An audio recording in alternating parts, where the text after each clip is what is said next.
사무엘하 16장. 다윗이 산꼭대기에서 떠난 지 얼마 안 되어서 무비보셋의 하인 시바가 와서 그를 맞이하였다. 시바는 나귀 2마리에 안장을 얹고 그 위에다가는 빵 200개와 건포도 뭉치 100덩이와 여름 과일 100개와 포도주 한 가죽 부대를 싣고 왔다. 왕이 시바에게 물었다. 내가 무엇 때문에 이것을 가지고 왔느냐? 시바가 대답하였다. 이 나귀들은 임금님의 가족들이 타고 빵과 여름 과일은 신하들이 먹고 포도주는 누구나 광야에서 기진할 때에 마시고 이렇게 하시라고 가져왔습니다. 왕이 또 물었다. 그런데 내가 섬기는 상전의 손자는 지금 어디에 있느냐? 시바가 왕에게 대답하였다. 그는 지금 예루살렘에 머물러 있습니다. 이제야 이스라엘 사람이 자기 할아버지의 나라를 자기에게 되돌려준다고 생각하고 있습니다. 왕이 시바에게 말하였다. 무비보셋의 재산을 내가 모두 가져라. 시바가 대답하였다. 임금님의 은혜에 감사드립니다. 언제나 임금님의 은총을 입는 몸이 되기를 바랍니다. 다윗 왕이 마우림 마을에 가까이 이르렀을 때에 갑자기 어떤 사람이 그 마을에서 나왔는데 그는 사울 집안의 친척인 게라의 아들로서 이름은 시므이였다. 그는 거기에서 나오면서 줄곧 저주를 퍼부었다. 다윗 왕의 모든 부하와 모든 용사가 좌우에 서서 왕을 호위하고 가는데도 그는 다윗과 그의 모든 신하에게 계속하여 돌을 던졌다. 시므이가 다윗을 저주하여 말하였다. 영영 가거라. 이 피비린내 나는 살인자야. 이 불안당 같은 자야. 내가 사울의 집안 사람을 다 죽이고 그의 나라를 차지하였으나 이제는 주님께서 그 핏값을 모두 너에게 갚으신다. 이제는 주님께서 이 나라를 너의 아들 압살롬의 손에 넘겨주셨다. 이런 형벌은 너와 같은 살인자가 마땅히 받아야 할 재앙이다. 그러자 스루아의 아들 아비새가 왕에게 아뢰었다. 죽은 개가 높으신 임금님을 저주하는데 어찌하여 그냥 보고만 계십니까? 제가 당장 건너가서 그의 머리를 잘라버리겠습니다. 왕은 대답하였다. 스루야의 아들아, 나의 일에 너희가 왜 나서느냐? 주님께서 그에게 다윗을 저주하라고 분부하셔서 그가 저주하는 것이라면 그가 나를 저주한다고 누가 그를 나무랄 수 있겠느냐? 그런 다음에 다윗이 아비새와 자기의 모든 신하에게 말하였다. 생각하여 보시오. 나의 몸에서 태어난 자식도 나의 목숨을 노리고 있는데 이러한 때에 하물며 저 베냐민 사람이야 더 말해 무엇하겠소. 주님께서 그에게 그렇게 하라고 시키신 것이니 그가 저주하게 내버려 두시오. 혹시 주님께서 나의 이 비참한 모습을 보시고 오늘 시므이가 한 저주 대신에 오히려 나에게 좋은 것으로 갚아주실지 누가 알겠소. 다윗과 그 부하들은 계속하여 길을 갔다. 그래도 시므이는 여전히 산비탈을 타고 다윗을 따라오면서 저주하며 그 곁에서 돌을 던지고 흙먼지를 뿌렸다. 왕과 그를 따르는 온 백성이 요단강에 이르렀을 때에 그들은 매우 지쳤으므로 거기에서 쉬면서 기운을 되찾았다. 압살롬은 그를 따르는 이스라엘 백성의 큰 무리를 거느리고 예루살렘으로 입성하였으며 아히도벨도 그와 함께 들어왔다. 그때 다윗의 친구인 아렉 사람 후세가 압살롬을 찾아와서 압살롬을 보고 임금님 만세, 임금님 만세 하고 외쳤다. 그러자 압살롬이 후세에게 물었다. 이것이 친구를 대하는 그대의 우정이오? 어찌하여 그대의 친구를 따라서 떠나지 않았소? 후세가 압살롬에게 대답하였다. 그렇지 않습니다. 오히려 저는 주님께서 뽑으시고 이 백성과 온 이스라엘 사람이 뽑아 세운 분의 편이 되어서 그분과 함께 지낼 작정입니다. 제가 다른 누구를 또 섬길 수 있겠습니까? 당연히 부왕의 아드님을 섬겨야 하지 않겠습니까? 그러므로 제가 전에 부왕을 섬긴 것과 같이 이제는 임금님을 섬기겠습니다. 압살롬이 아히도벨에게 물었다. 이제 우리가 무슨 일부터 해야 될지 의견들을 내어보시오. 아히도벨이 압살롬에게 말하였다. 부왕이 왕궁을 지키라고 남겨둔 후궁들과 동침하십시오. 이렇게 임금님께서 부왕에게 미움받을 일을 하였다는 소문을 온 이스라엘이 들으면 임금님을 따르는 모든 사람이 더욱 힘을 낼 것입니다. 그리하여 사람들이 옥상 위에 압살롬이 들어갈 장막을 차려주니 온 이스라엘이 보는 앞에서 압살롬이 자기 아버지의 후궁들과 동침하였다. 사람들은 아히도벨이 베푸는 모략은 무엇이든지 마치 하나님께 여쭈어서 받은 말씀과 꼭 같이 여겼다. 다윗도 그러하였지만 압살롬도 그러하였다. 사무엘하 17장. 아히도벨은 압살롬에게 또 이와 같이 말하였다. 부디 내가 12,000명을 뽑아서 출동하여 오늘 밤으로 당장 다윗을 뒤쫓도록 허락하여 주십시오. 그가 지쳐서 힘이 없을 때에 내가 그를 덮쳐서 겁에 질리게 하면 그를 따르는 모든 백성이 달아날 것입니다. 그때에 내가 왕만을 쳐서 죽이면 됩니다. 그렇게만 되면 내가 온 백성을 다시 임금님께로 돌아오게 할 수 있습니다. 아내가 남편에게 돌아오듯이 백성이 그렇게 임금님께로 돌아올 것입니다. 임금님께서 노리시는 목숨도 오직 한 사람의 목숨입니다. 나머지 백성은 안전할 것입니다. 압살롬만이 아니라 이스라엘의 모든 장로도 이 말을 옳게 여겼다. 그러나 압살롬은 아렉 사람 후세도 불러다가 그가 하는 말도 들어보자고 하였다. 후세가 압살롬에게 오니 압살롬은 그에게 아히도벨이 한 말을 일러주고서 그 말대로 해야 할지 말아야 할지를 묻고 또 다른 의견이 있으면 말하라고 하였다.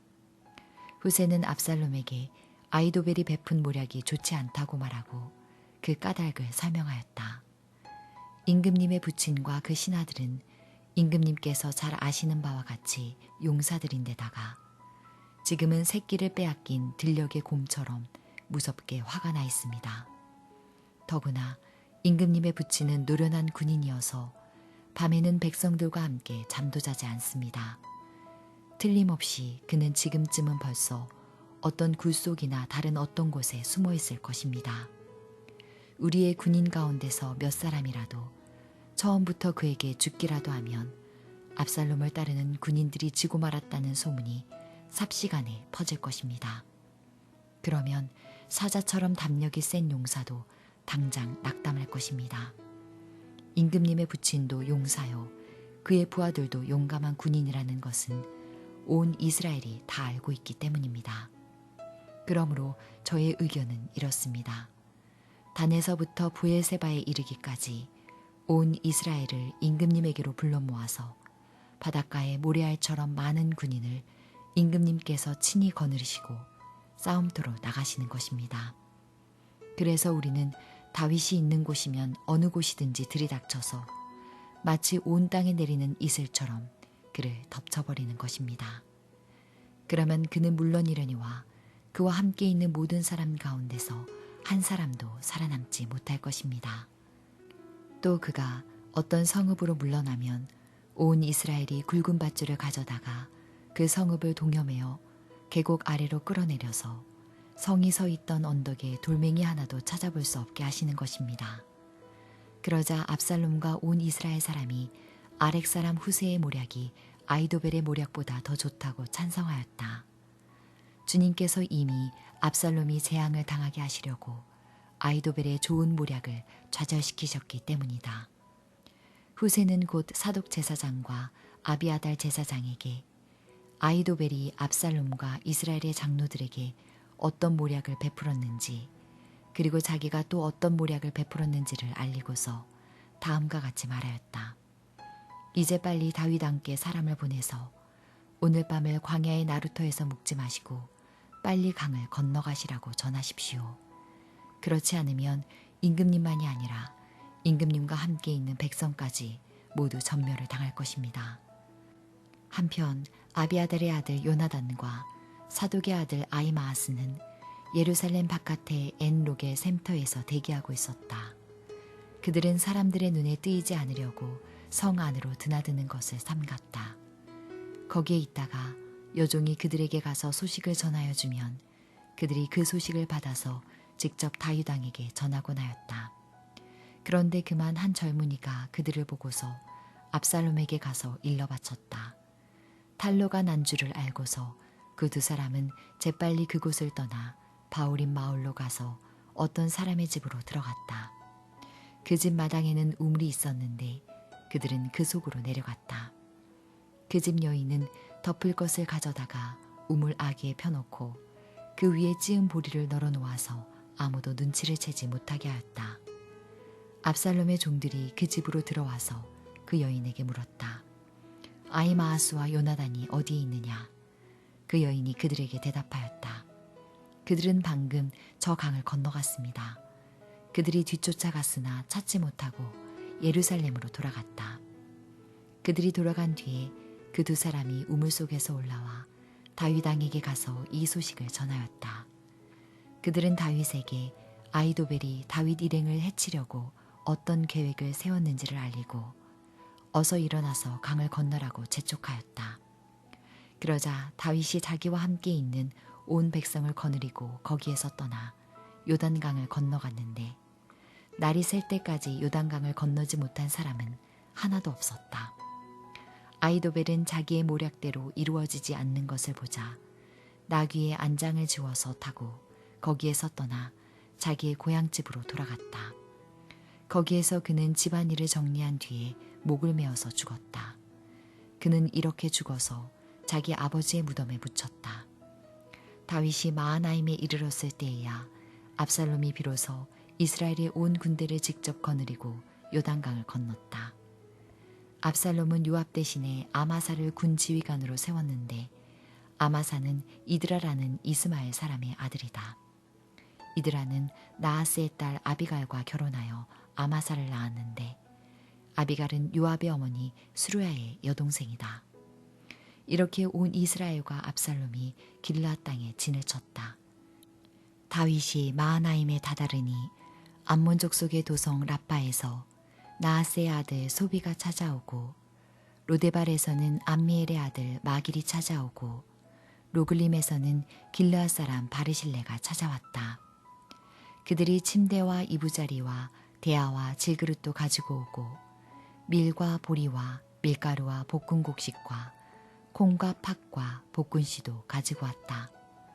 그들은 그 많은 사람이 광야에서 굶주리고 지치고 목말랐을 것이라고 생각하고서 꿀과 버터와 양고기와 치즈도 가져다가 다윗과 그를 따르는 사람들에게 주었다.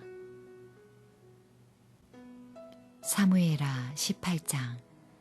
다윗은 자기와 함께 있는 백성을 점검하여 보고 그들 위에 천부장들과 백부장들을 세웠다.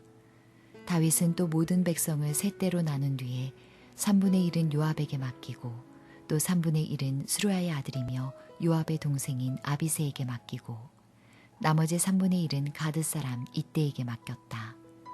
그런 다음에 왕이 온 백성에게 자기도 그들과 함께 싸움터로 나가겠다고 선언하니 온 백성이 외쳤다. 임금님께서 나가시면 안 됩니다. 우리가 도망을 친다 하여도 그들이 우리에게는 마음을 두지 않을 것이며 우리가 절반이나 죽는다 하여도 그들은 우리에게 마음을 두지 않을 것입니다. 임금님은 우리들 10,000명과 다름이 없으십니다. 그러니 임금님은 이제 성 안에 계시면서 우리를 도우시는 것이 더 좋겠습니다. 그러자 왕은 그들의 의견을 따르겠다고 말하고 성문 곁에 서 있으니 온 백성이 100명씩 1000명씩 부대별로 나아갔다. 그때의 왕이 요압과 아비새와 이때에게 부탁하였다. 나를 생각해서라도 저 어린 압살롬을 너그럽게 대하여 주시오. 왕이 압살롬을 너그럽게 대하여 달라고 모든 지휘관에게 부탁하는 말을 온 백성이 다 들었다. 다윗의 군대가 이스라엘 사람과 싸우려고 들녘으로 나아가서 에브라임 숲속에서 싸움을 하였다. 거기에서 이스라엘 백성이 다윗의 부하들에게 패하였는데 그들은 그날 거기에서 크게 패하여서 20,000명이나 죽었다. 싸움이 온 땅 사방으로 번져나가자 그날 숲속에서 목숨을 잃은 군인이 칼에 찔려서 죽은 군인보다 더 많았다. 압살롬이 어쩌다가 다윗의 부하들과 마주쳤다. 압살롬은 노새를 타고 있었는데 그 노새가 큰 상수리 나무의 울창한 가지 밑으로 달려갈 때에 그의 머리채가 상수리 나무에 휘감기는 바람에 그는 공중에 매달리고 그가 타고 가던 노새는 빠져나갔다. 어떤 사람이 이것을 보고서 요압에게 알려주었다. 압살롬이 상수리 나무에 매달려 있습니다. 요압이 자기에게 소식을 전하여 준 그 사람에게 물었다. 내가 그를 보았는데도 왜 그를 당장에 쳐서 땅에 쓰러뜨리지 않았느냐. 그랬더라면 내가 너에게 은 10개와 띠 하나를 주었을 것이다. 그 사람이 요압에게 대답하였다. 비록 은 1000개를 달아서 저의 손에 쥐어주신다고 하여도 저는 감히 손을 들어 임금님의 아들을 치지 않을 것입니다. 임금님께서 우리 모두가 듣도록 장군님과 아비새와 이때에게 누구든지 어린 압살롬을 보호하여 달라고 부탁하셨기 때문입니다. 제가 임금님을 속이고 그의 생명을 해치면 임금님 앞에서는 아무 일도 숨길 수가 없기 때문에 장군님까지도 저에게서 등을 돌릴 것입니다. 그러자 요압은 너하고 이렇게 꾸물거릴 시간이 없다 하고 말한 뒤에 투창 세 자루를 손에 들고 가서 아직도 상수리 나무의 한가운데 산채로 매달려 있는 압살롬의 심장을 꿰뚫었다. 요압의 무기를 들고 다니는 젊은이 10명도 모두 둘러싸고서 압살롬을 쳐서 죽였다. 그런 다음에 요압이 나팔을 부니 백성이 이스라엘 사람을 뒤쫓다가 돌아왔다. 요압이 백성에게 싸움을 그치게 하였기 때문이다. 그들은 압살롬을 들어다가 숲속의 깊은 구덩이에 집어던지고 그 위에다가 아주 큰 돌무더기를 쌓았다. 온 이스라엘 사람들은 도망하여서 저마다 자기 장막으로 돌아갔다. 평소에 압살롬은 자기의 이름을 후대에 남길 아들이 없다고 생각하여 살아있을 때에 이미 자기 비석을 준비하여 세웠는데 그것이 지금 왕의 골짜기에 있다. 압살롬이 그 돌기둥을 자기의 이름을 따서 불렀기 때문에 사람들은 그것을 오늘날까지도 압살롬의 비석이라고 한다. 그때 사독의 아들 아히마아스가 요압에게 말하였다. 제가 임금님에게로 달려가서 주님께서 임금님을 원수에게서 구원하셨다는 이 기쁜 소식을 전하겠습니다. 그러나 요압이 말렸다. 오늘은 아무리 좋은 소식이라도 내가 전하여서는 안 된다. 너는 다른 날 이 좋은 소식을 전하여도 된다. 그러나 오늘은 날이 아니다. 오늘은 임금님의 아들이 죽은 날이다. 그리고는 요압이 에티오피아 사람에게 명령하였다. 내가 가서 본대로 임금님께 아뢰어라. 그러자 에티오피아 사람이 요압에게 절으라고 달려갔다. 사독의 아들 아히마아스가 또다시 요압에게 말하였다.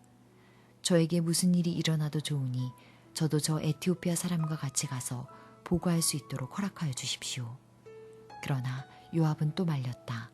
아히마아스야, 내가 왜 가려고 하는지 모르겠구나. 내가 가보아야 이 소식으로는 아무 상도 받지 못한다. 아히마아스가 또다시 말하였다. 저에게 무슨 일이 일어나도 좋으니 저도 가겠습니다. 요압이 그에게 말하였다. 그렇다면 더 말리지 않겠다. 아히마아스는 요단 계곡을 지나는 길로 달려서 그 에티오피아 사람을 앞질렀다. 그때 다윗은 두 성문, 곧 안문과 바깥문 사이에 앉아 있었는데 파수꾼이 성문의 지붕 위로 올라가서 성벽 위에서 멀리 바라보고 있다가 어떤 사람이 혼자 달려오는 것을 보았다. 파수꾼이 큰 소리로 이 사실을 왕에게 알리니 왕은 혼자 오는 사람이면 좋은 소식을 전하는 사람이다 하고 대답하였다. 그 사람이 점점 더 가까이에 이르렀다. 파수꾼이 보니 또 한 사람이 달려오고 있었다. 파수꾼이 큰 소리로 문지기에게 또 한 사람이 달려온다 하고 외치니 왕은 그도 좋은 소식을 전하는 사람이다 하고 말하였다. 파수꾼이 또 알렸다. 제가 보기에 앞서서 오는 사람은 달리는 것이 사독의 아들 아히마아스가 달리는 것과 같습니다. 그러자 왕이 대답하였다. 그는 좋은 사람이니 좋은 소식을 전하러 올 것이다. 아히마아스가 왕에게 가까이 이르러서 평안하시기를 빕니다 하고 인사를 드리며 얼굴이 땅에 닿도록 왕에게 절을 하며 아뢰었다. 높으신 임금님께 반역한 자들을 없애버리시고 임금님께 승리를 안겨주신 임금님의 주 하나님을 찬양합니다. 왕이 그 어린 압살롬도 평안하더냐 하고 물으니 아히마아스는 임금님의 신하 요압이 이 종을 보낼 때에 큰 소동이 있었습니다마는 무슨 일인지는 모르겠습니다. 왕이 물러나서 곁에 서 있어라 하고 말하니 그는 곁으로 물러나서 서 있었다. 바로 그때에 그 에티오피아 사람이 들어왔다. 에티오피아 사람이 왕에게 아뢰었다. 높으신 임금님께 기쁜 소식을 가져왔습니다. 주님께서 오늘 임금님께 반역한 자들을 없애버리시고 임금님께 승리를 안겨주셨습니다. 왕이 에티오피아 사람에게 물었다. 그 어린 압살롬이 평안하더냐? 에티오피아 사람이 대답하였다. 높으신 임금님의 원수들을 비롯하여 임금님께 반역한 자들이 모조리 그 젊은이와 같이 되기를 바랍니다. 왕은 이 말을 듣고 마음이 찢어질 듯이 아파서 성문 위의 다락방으로 올라가서 울었다. 그는 올라갈 때에 내 아들 압살롬아, 내 아들아, 내 아들 압살롬아, 너 대신에 차라리 내가 죽을 것을, 압살롬아, 내 아들아, 내 아들아 하고 울부짖었다.